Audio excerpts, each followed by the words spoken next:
just got out of the best room with the most badass women creating their lives intentionally, and I had to come here and share it with you guys. If you're new here, I'm Addie Beal. I'm the host of the Midlife Badassery podcast. I am sharing my journey as always. I started losing 120 pounds, gone through a regain period and losing 100 again, using all these same techniques I'm sharing here with you. Some of them mindset, some of them woo, all of them from right inside ourselves. Today was such a great example. I had a visioning workshop. In this room, we were practicing visualization. I spoke about this on the podcast last week if you guys are following along. We're talking about the power of our brains and how to create new neural pathways and how we can do this through practicing visualization, using our creativity, our imagination, engaging these muscles in our brains that we probably haven't engaged in like 30 years, right?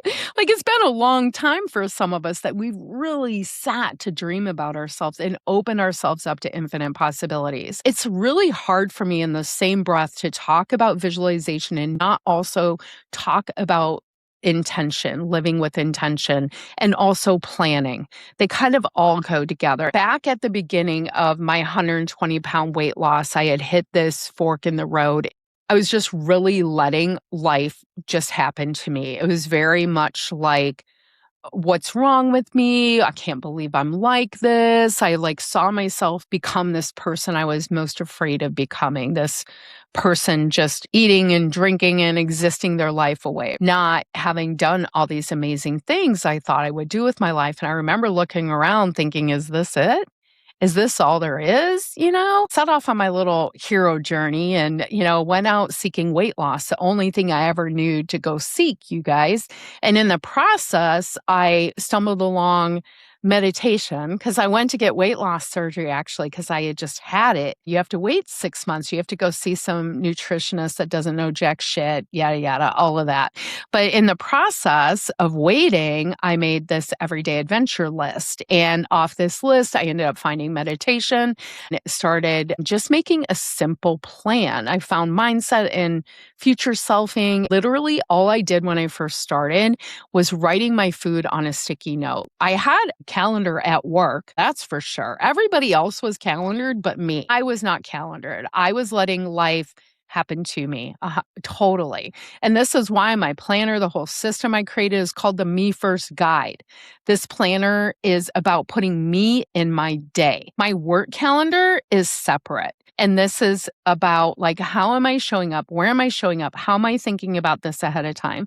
So this whole series of videos I'm doing in addition to the podcast this week, I'm going to show you how I use intention with my daily plan. So if you're listening on audio, go over to YouTube. There's a playlist called Me First Guide, and I'm putting one short video in there every week to show you a lived example of how I do this with my planner and with my mindset real time.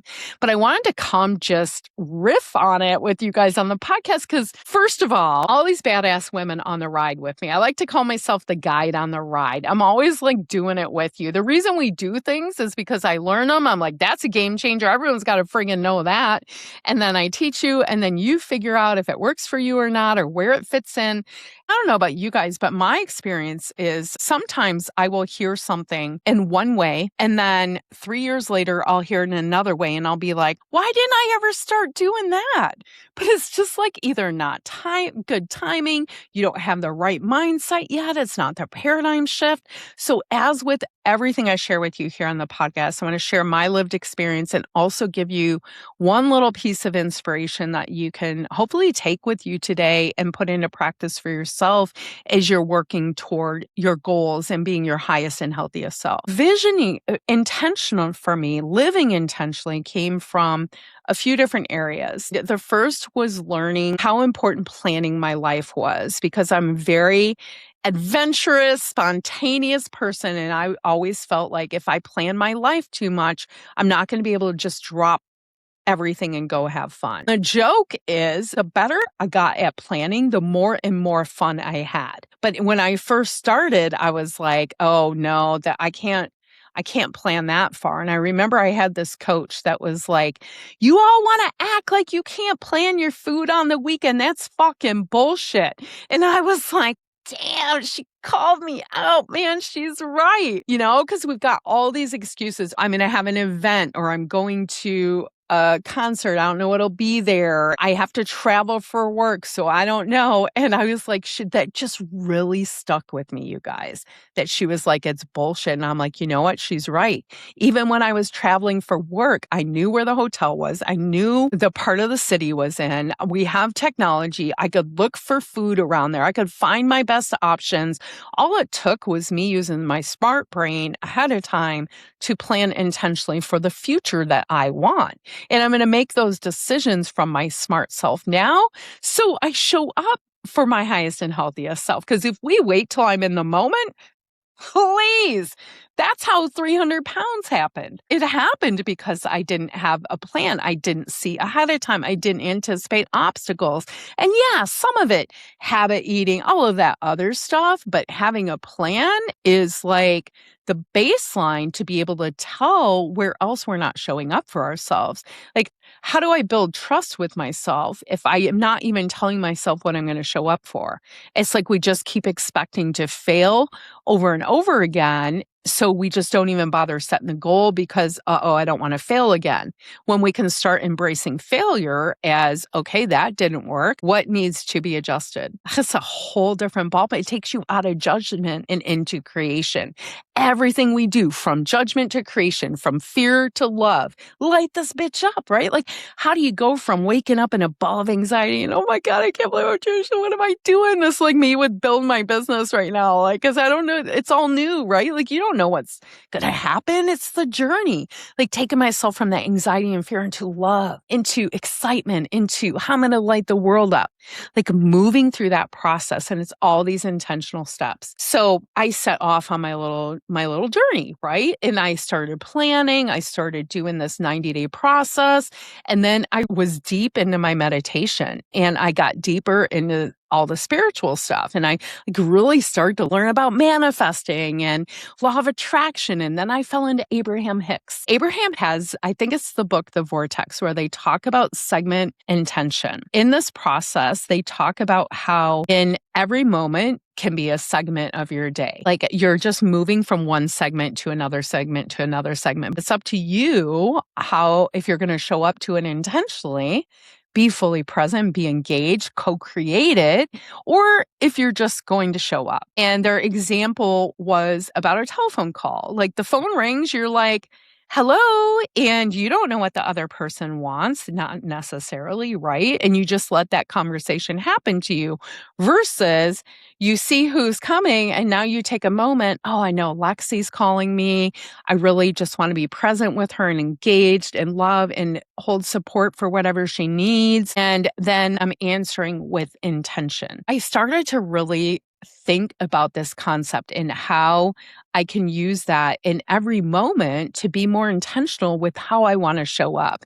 And so in the planner, and you guys will see in the one little video I'm doing to show you how I live this real time. I write my timeline out and then I write how on the side, I write an intention, like a feeling that I want to feel through each moment of my day. But when I'm going through that timeline, I'm kind of seeing myself there in the moment. So it's a little bit of visualization too, right? I see myself if I have to have a more difficult meeting with somebody at work, I would take a little more time there to visualize what outcome do I really want right here? How do I really want to feel here? When I record the podcast, I want to be excited and inspirational and have fun. And I just want to ooze joy. So I'm intentionally creating how I'm showing up in each moment and anticipating obstacles, like not wanting to come here and record this because I just finished a long workshop, just got done chatting with everybody. It was funny. We were sitting in the room after just talking about some scheduling. And I said, okay, you guys, I'm going to go record the podcast because I don't want to. My brain is, I'm hungry and I want to just go relax and eat my dinner. But I did my plan in the morning. I set my intentions and I anticipated already this happening because I already saw this. I set the intention that I am going to finish recording this and then I can go eat. And I guarantee you, if I had not written that down, if I had not set out with the intention today of how do I serve my highest and best good, where am I going to not want to show up? How do I want to overcome that? If I hadn't sat there and done that this morning, would not be recording this. So I'm so fucking proud of myself, right? And it comes through doing these things. So I am having so much fun putting these videos together that Mini Slayer's editing now. I think I told you guys that already, but it's like, so it's really funny because having your kid edit you, nobody's going to make fun of you like your kid does. So I hope you enjoy these videos. I gave her full license. I'm like, yeah, you can alter my voices, do whatever you want to them. So they should at very minimum be entertaining, but also maybe just give you some ideas of what intention might look like in your life, right? If we are stepping away from being the victims where life just happens at us and we are going to be these co-creators where we bring this more, it's not even magical, right? It is magical. Fucking universe is magical. It just feels so good. It's heart-sing, it's radiance, it's joy. It's all the things. When we live intentionally and when we're in the present moment, when we stay in the now, nothing feels as good as the now. I think it's Patanjali that's credited with the Yoga Sutras that talks about all suffering comes from imagination. Think about that, you guys. All suffering comes from your imagination, from something that's happened in the past or something you're worried about in the future. Suffering, present moment. Ah. And so the more and more we can be in the present moment, just one little step, just one little action, the more and more we can live with that intention, the more it's brought to us. Where attention goes, our energy flows. As we're putting our energy there and our attention on this thing we desire, right? I was listening to a lot of Abraham this week. I got in the wormhole, you guys, and they were talking about being in a state of want. And I talk about wanting and figuring out what you desire. So this really made me interested. I'm like, oh my God, am I like teaching people down the wrong path? Well, I get into this and they're talking about how when we come from a place of I want that thing, it is coming from a place of lack, that you don't yet have that thing. And I'm like, yeah, but I don't yet have that thing. So how do I come from this place of joy and abundance and be in the now and not yet have that thing, but believe and desire and want that thing, letting go, right? Like have the thing you want, but don't covet and let it go. So how do I do that though, right? She was talking about the path of least resistance. And I thought, well, that doesn't work because I have a lot of resistance to making some of my healthy goals, right? Like, because my brain's wired. It doesn't want to do it because I've wired it to dopamine hits. I've wired it to doom scroll. I've wired it to eat sugary processed foods, whatever our brain was wired originally, that feels like resistance to me to overcome. And they're saying, no, no, no.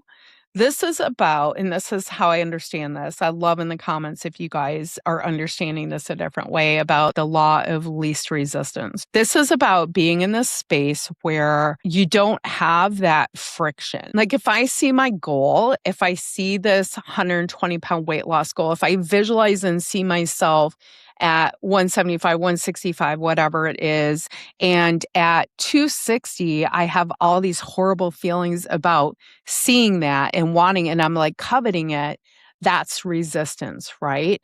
But if I see that and it makes me feel good and I'm in that energy and I'm in the flow and I believe, that's not resistance, right? This is why my skinny bitch video got people riled up, was because I was saying, me saying I'm a skinny bitch is something I just feel it already. Anyhow, I don't even know if that's making sense. I'm trying, it's like right there and I just can't like touch what I'm trying to say about this path of least resistance. When you feel like there's resistance in your world, how do we we remove that resistance. And I think this is what we were learning in the visioning workshop today. As we're seeing ourselves overcome obstacles, we're removing that resistance to the thing. And we're also building these new neural pathways. We're making it easier for ourselves to step into that future self. I'm the person that moves my body every day, meditates every day. Like whatever these habits are your highest future self has, your resistance from getting here to there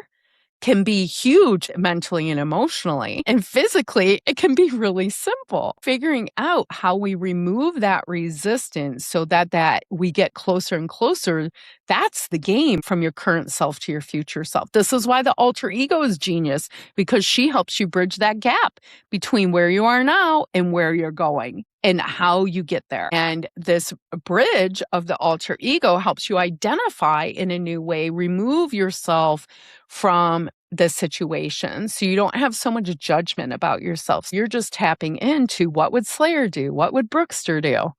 And then I go live as that. What does 1% look like today? What's that one little step I can do to show up? How can I live more intentionally today? What energy do I want to put into the world? And then I'm consciously co-creating my life rather than it just happening to me. This is not about planning our future with a bunch of willpower. That's resistance as willpower. This is about planning from intention and from love and how can I live as this highest best self. I just got out of this room of badass women and they're like jogging on the beach. They're getting up and working out and they're seeing this visually and it's happening in different aspects in their life already. This is what happens when you remove that resistance. It gets easier to get up and do the thing and act like her. You don't feel like it's suffering anymore. Like Christy said in her interview on the podcast a couple of weeks ago, where she shared that weight loss has become fun. It's become an adventure. Like who the fuck ever says that? We say that. Welcome to Midlife Badassery, because this is the adventure. This is the adventure figuring out how to live intentionally. How do I co-create my life? How do I marry the science with the woo? Shit doesn't get any better than that, you guys. So much fun. You guys think about that. Think about consciously creating your life one little segment at a time. And if you don't have a Me First Guide planner that helps you put you first every day and have somewhere to put all these cool tips and tricks I'm sharing with you, that's okay. Although you should get one. You can come in VIP and you get it. But I am working on a process where you can purchase outside too. It's just too key for any transformation to ask yourself, how can I live more intentionally? How do you move one segment at a time through your day, being present, being engaged, making the most out of any outcome you can have, and learning to step away from perfect, learning to process your emotions. All of these things, I think, tie in with creating this intentional life and having fun and being on the badass ride. Whatever way you do it, if you subscribe, follow along, watch the next video, check out the video of how I'm putting it into action, whatever that might look like for you, I hope you hop on the ride because I'm not stopping. Let's go.